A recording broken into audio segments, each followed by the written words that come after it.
Good evening. Welcome to Ziggy'S World. And tonight I'm going to be interviewing Murdo Fraser, MSP, who Conservative, who is running for the leadership of the Scottish Conservatives. Good evening, Murdo. How are you? Good evening, Mark. Very well. Nice to be back on the show. Great to see you again. Yep. So what made you decide to run for the leadership? Well, as you'll know, Mark, Douglas Ross, who was our leader in Scotland, decided to step down during the general election campaign, which created a vacancy. And a number of my colleagues came forward and put their hat in the ring. Now, I was approached by a number of parliamentary colleagues and people in the party, activists, long-time serving councillors, and so on, who asked me to consider standing. I'm the longest serving and most experienced Conservative MSP. I've held a number of positions in the party. I was deputy leader. I've been leading for the party on a variety of subjects, the economy, finance. And I think at a time when the party faces quite a lot of challenge, I think I've got the experience and the ability to take the party forward, and perhaps more importantly, to unite it at a time when we need to do a lot of rebuilding. We've just been through a general election, which was very difficult for the party right across the UK, lost a lot of seats. Relatively speaking, in Scotland, we did better in terms of holding on to seats. So we kept 5 out of our 6 seats that we'd had, but our vote share was well down. Our vote share was down to 12.7%, which is, I think, the lowest it has ever been in a general election. So looking ahead, we've got a Holyrood election in 2026. That's just, really 21 months from now. That's going to be a really important election for Scotland because it's our chance, after nearly 2 decades of the SNP being in power, to see a change and to get rid of them. And that's only going to happen if we have an effective Scottish Conservative Party taking the fight to the SNP. And I think, given my track record, I'm well placed to do that. Right, I've got one question that a couple of people have asked me to ask you, and it's about: do you think that the Conservatives in Scotland should break away from the Conservatives in the UK? What is your opinion on that? So people might remember I sued for the leadership once before, back in 2011. 13 years ago, and at that time I suggested that. I've changed my view on that. That's not my position now. I don't think we should be splitting away or setting up a new party. I do think the Conservatives in Scotland should be prepared to speak with a distinctive Scottish voice. And if that means there are occasions when there are issues that the UK party pursues that is in Scotland's interest, we should be prepared to speak up and say that. So to give you an example, Mark, what I'm talking about, you'll remember that back in the spring budget, Jeremy Hunt, the Chancellor then, announced he was extending the windfall tax on oil and gas for a further year. Now, that's a policy that would be very damaging to the economy of the northeast of Scotland in particular. And Douglas Ross spoke out against it and said he was opposed to that. And I don't think we should be afraid of doing that where there are issues. Obviously, we should try and resolve these issues behind the scenes. But if there are issues where we think the UK Conservative Party, whether in government or not, are saying things we don't agree with, I think we should be prepared to speak out and say that. But I'm not supporting a separate party, so I just want to give you that reassurance. That's great.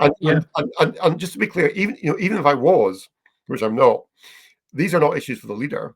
The party constitution is very clear that any changes like that would have to go to a vote of the membership and would require a 2/3 majority of the membership to be carried. So even if I had some secret plan to do this, the membership are never going to do it anyway. So it's a bit of a red herring. Yeah, and it's good that you can clear that issue up.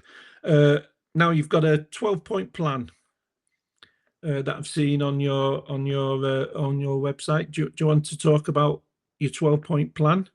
Yeah, so essentially, Mark, I think so. There's 2 things I think we have to do as a party. The first is we have to sort the party out internally, and secondly, we have to present a clear positive message to people in Scotland. So my 12-point plan is focused largely on the party. Now, the reason I say that is because, according to figures that were reported at the weekend, our membership in Scotland is down to just 7,000. That's actually lower than the Green Party in Scotland, which I think is a matter that should concern us. And if we don't have members, we don't have activists, we don't have people to campaign in elections and to support the party financially. So I think the first thing we need to do is rebuild the party from the grassroots up. So my 12-point plan is really focused on giving the members a reason to participate in the party. Because if we only expect people to join the party, and then we ask them to deliver leaflets and we ask them to give us money, and we don't give them anything in return, we shouldn't be surprised if people drift away and don't participate. So I want to empower the members. I want to create new policy units whereby the members have a proper say in terms of the formation of policy. I want to involve our MSPs much more directly with the membership with annual reports. As leader, I'd make myself very available and accessible to the members so they can contact me directly. And I want to build the links with our local councillors much more, because we have nearly 200 local councillors across Scotland doing a great job in their local communities. And at the moment, the relationship between them and the centre isn't as good as it should be. And I want to make that relationship a lot better. So that's what the 12-point plan is about. It's about getting the party fit as a fighting unit for the Holyrood elections coming up in, 21 months' time. But of course, that's only the first part of the story, because getting the party together is only effective if you have a message you can take. And if you look at what we've been saying for the last decade or so, we've actually had a great deal of success as a party, just saying we oppose independence and oppose the SNP. And that one note was very successful when Ruth Davidson was leader, was quite successful too when Douglas Ross has been leader. But we're getting to a point now where people, I don't think, see independence as the threat that it was previously. And they don't think the prospect of an independence referendum is as high as it once was. And so we can't just keep saying we're against independence or against the SNP. We've got to give people positive reasons to vote Conservative. And that's about presenting a vision of a Scotland under a Conservative government. And that's the next part of the job, which I'm very happy to expand upon. Yeah, you've actually stole one of my questions, because I was gonna point out the positive policies focused on people's on people's policies, not just independence. And I think that is one of the criticisms I've heard quite a lot of the Conservatives in Scotland is we concentrate too much on that and not attacking the SNP's record in government and their policies. So that was one question, and the other one was you state on point one, leadership with no more top-down directives. What do you mean by that? Well, what I mean by that is a style of leadership needs to change. So it's much more consensual in terms of the party and much more collaborative. And I think there's been a frustration, certainly amongst my parliamentary colleagues and many other people I've spoken to in the party, that decisions are taken about policy and people are then told about them without any opportunity to input. So, I mean, to give you an example, Douglas Ross resigned during the middle of the general election campaign. That was not helpful to us at that point. If he'd come to us before he made that decision, we'd have told him not to do that. If he was minded to step down as leader, he should have done that after the general election rather than in the middle of the campaign. But he didn't consult with us in advance. He just told us that was his decision. And that style of leadership has to change, whereby we're being much more collaborative and engaging other people in the party about where we're going forward. But to go back to your first part of your question, Mark, about independence, look, we did very well as a party for 7-8 years saying we're no to independence, and particularly when Ruth was leader, that was a very effective message. But I think we recognise that message has to an extent run its course. So we need to have a positive vision. So I think in 2026, the SNP will have been in power for 19 years. People will be looking for a change. But you can't just swap one left of centre party, which is the SNP, for another left of centre party, which is Labour. Because if you take the constitution out of the question, on a lot of issues, whether it's the economy or education or the health service or housing, there's very little difference between what Labour are saying and what the SNP are saying.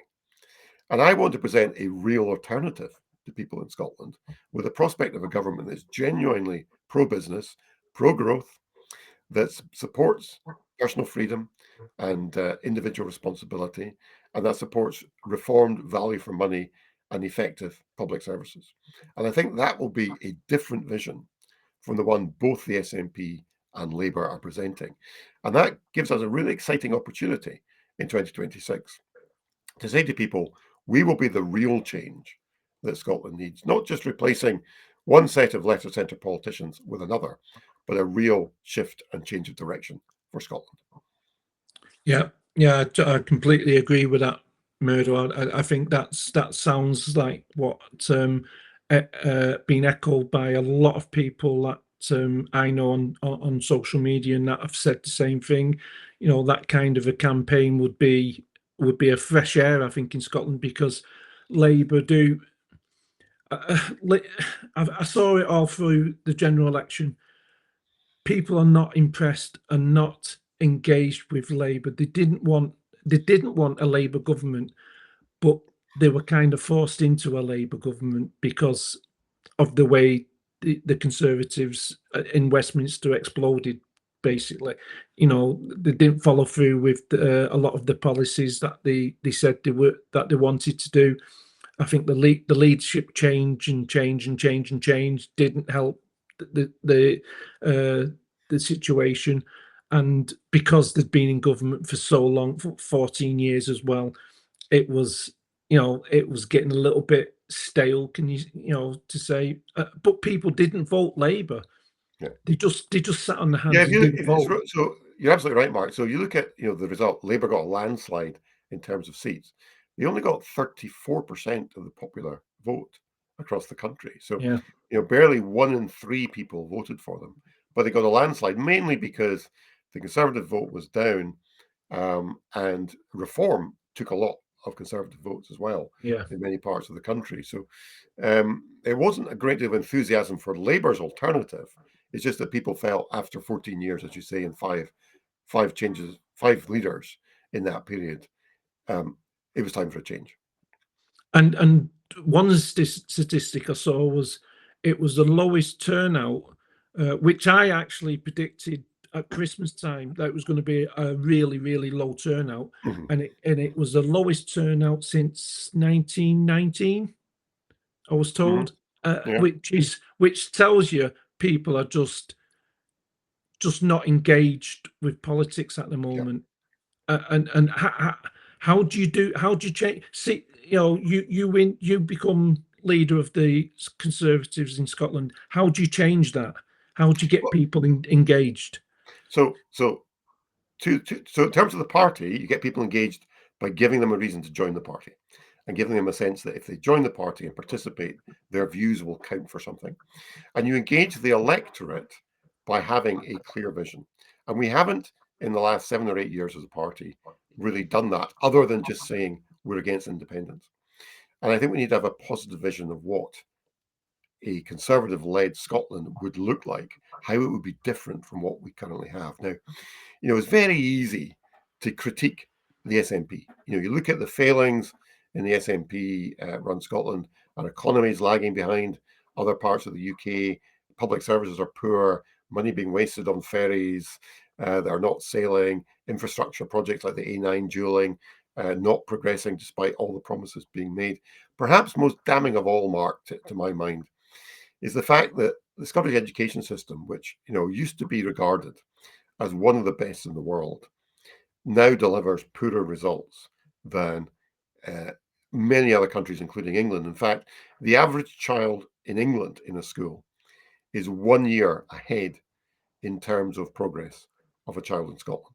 And that's a truly shocking statistic, given that the SNP have been in charge of Scottish education for 19 years. So it's easy to critique the SNP, but you also have to say what we would do differently, right? So that's about looking at the approach to the economy, looking at taxation, the differential tax rates in Scotland are now holding back our ability to grow the economy and attract talent to come and live and work here.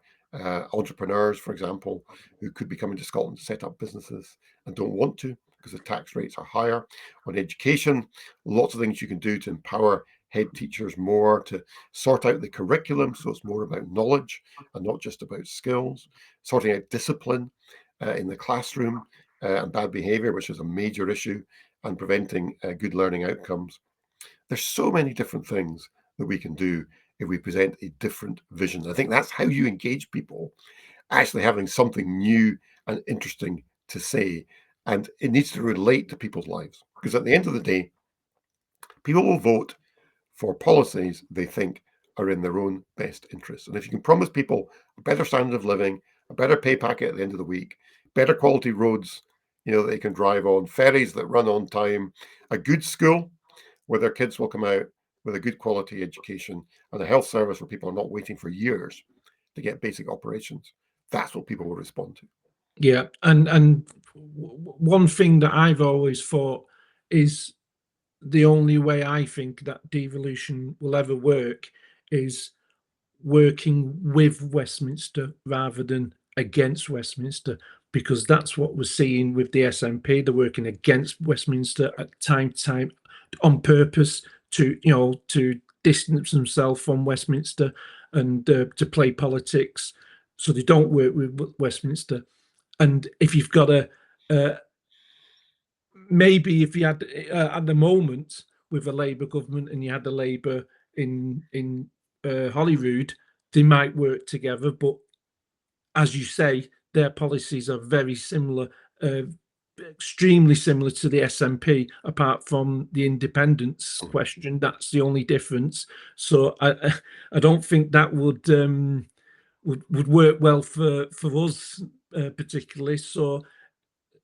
But I think it's so important for devolution to work with Westminster, don't you think? Yeah, and I think we actually saw, even with the SNP, we've seen some examples of how that can happen. So we've seen the city deals, which have been a great success in terms of pouring investment into city regions across Scotland. We've seen the free ports in Scotland. Now remember, initially the SNP said there would be no free ports in Scotland.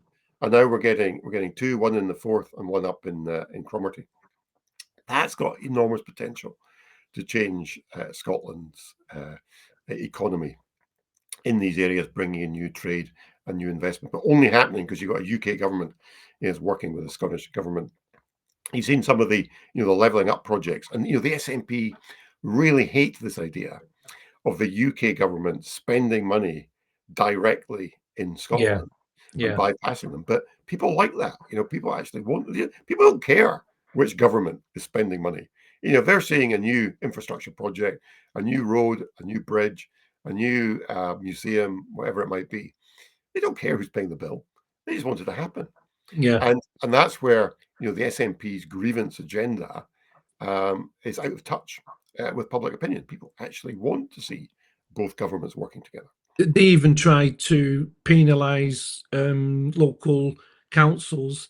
If they took money from the UK government, they would lose that money in the budget from Holyrood.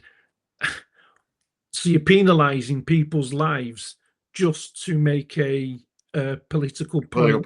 Exactly. Yeah. Well, I think they did. To be fair, I think they backed off from that eventually. Yeah.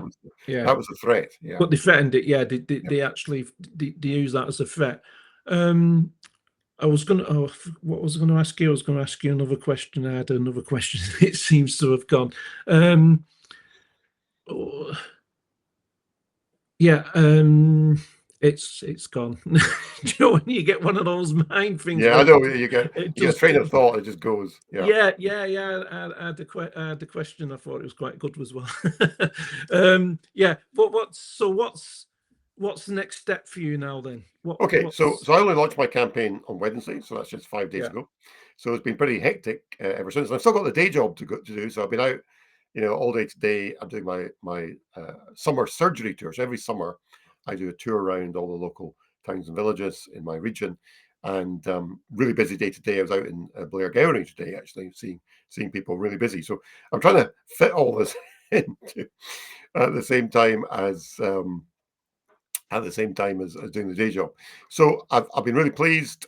Started off getting support for so far 4 of my MSP colleagues have backed me, which I'm very pleased to get. Liz Smith, Stephen Kerr, Graham Simpson and Finlay Carson have backed me. So far I've had the backing of 4 of our Conservative council groups. So we've had James Kerr in Falkirk, group leader, Neil Benny in Stirling, John Duff in Perthink and Ross, and Ranald Fraser in the Western Isles. And a whole lot of other councillors coming forward and lots of activists. So the first step I've got to do is get nominated. So I need 100 nominations by middle of next week. And we're doing well on that. But any party members watching this who want to nominate me, you can get a nomination form on my website. Please do that. We've got a number of meetings for my first campaign event this week in Dundee on Wednesday night. I've got an online meeting next Monday for local councillors. And then we've got a series of hustings for all the candidates taking place from the last weekend in August.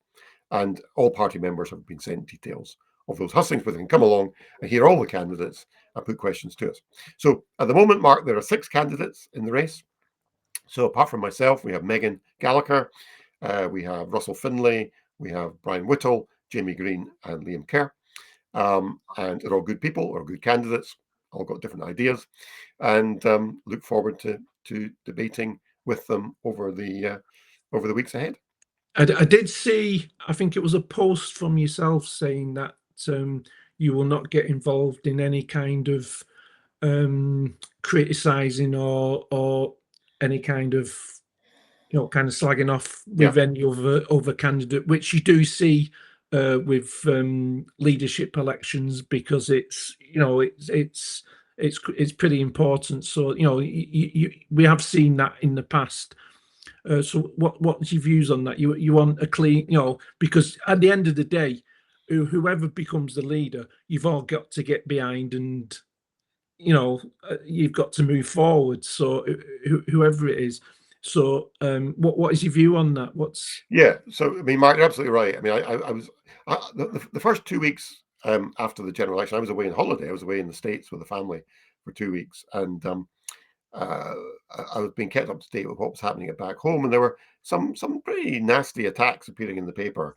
Both of them, I wasn't even a candidate at that stage, and there were people having a go at me, people having a go at Megan Gallagher, people having a go at Jamie Green, and I think that's really unfortunate, because we shouldn't have blue on blue attacks on candidates, on their personality or on their policy platform. You're absolutely right, Mark. Whoever wins this is going to have a united team. We don't have a lot of time to muck about. By the time we get to the end of this contest, at the end of September, we will have 20 months, I think. It might be slightly less than 20 months, 19 months before the Scottish Parliament election in 2026.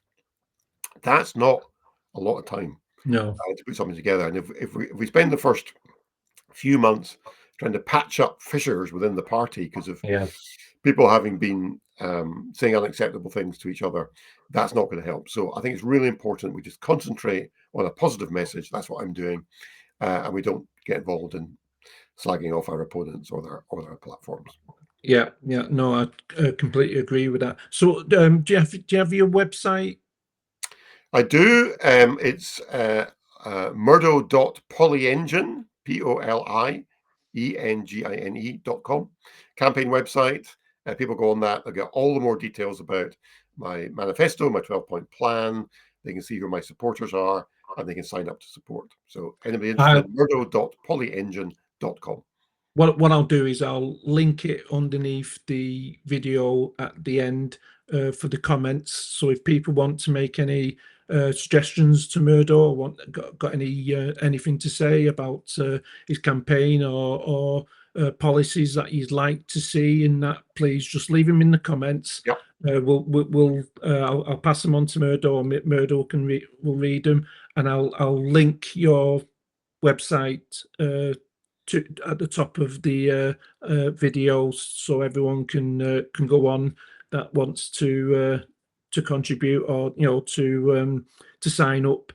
because I actually was quite pleased that you decided to run, Murdo. I think I actually personally think you'll make a great Conservative leader in my opinion, because I think you've got the experience, and uh, as a politician, I think you talk a lot of sense, and I think that's quite important for what we're facing at the moment, especially in these times. I think it's needed, and I think it's needed in Scotland, because I think we've got the SNP to deal with, and we've got this Labour government to deal with, which I don't think started very well. It's not had a great start to its term, really. I know it's only 4 or 5 weeks in, but I don't. I've seen a lot of mistakes already that worry me quite a lot. I don't know about yourself, Murdo. I don't know Yeah, if no, you you're want to absolutely right. comment I mean, on. I think you look at the disorder on the streets. I think that's been totally unacceptable. You look at in terms of taxation. The very first thing Labour have done is say they're going to be looking at hiking taxes, despite the fact they said they weren't going to do that before the election. They've taken away the winter fuel allowance from pensioners not on pension credit, and that's causing a lot of anger. I know I've had a lot of my constituents contact me expressing anger about that move. So it's not a great start, frankly, for Labour. And if you look at Keir Starmer's personal poll ratings, they've dropped considerably since just a few weeks ago when he won the general election. But of course, as we said earlier, Mark, Labour didn't win the election with a big share of the vote. They might have a big majority, but barely 1 in 3 of the people who actually voted for them. So they're not carrying a lot of public goodwill at this stage.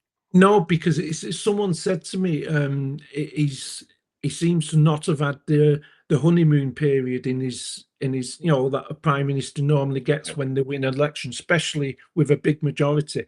Yeah. But he's not had that, because I don't think he was popular to begin with, and I don't think Labour have been popular to begin with. So he's not had the honeymoon period because people really didn't want a Labour government. Mhm. I don't think they really did. I think that's been shown, and I think me personally, I think I see the attacks on freedom of speech. I think that's quite shocked me quite a bit, what I've seen with that, how quickly they've jumped on that. And I do think I don't know what you think about this, Murdo, but and I've said it a few times. I believe when the Parliament comes back, we are going to see a hate crime bill introduced at Westminster that is pretty similar, or if not the same, as what we've got in Scotland. Is that something that worries you? Do you think that could be on the cards?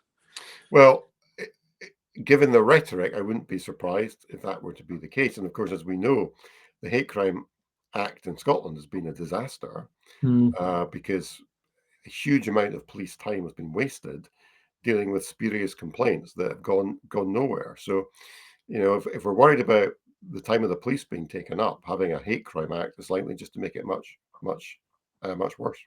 And we haven't yet seen in Scotland a prosecution under the Hate Crime Act. So it'll be really interesting to see if there are prosecutions, and when they get to court, what view the courts will take on the legislation and how it's going to be interpreted. And that still remains to be seen.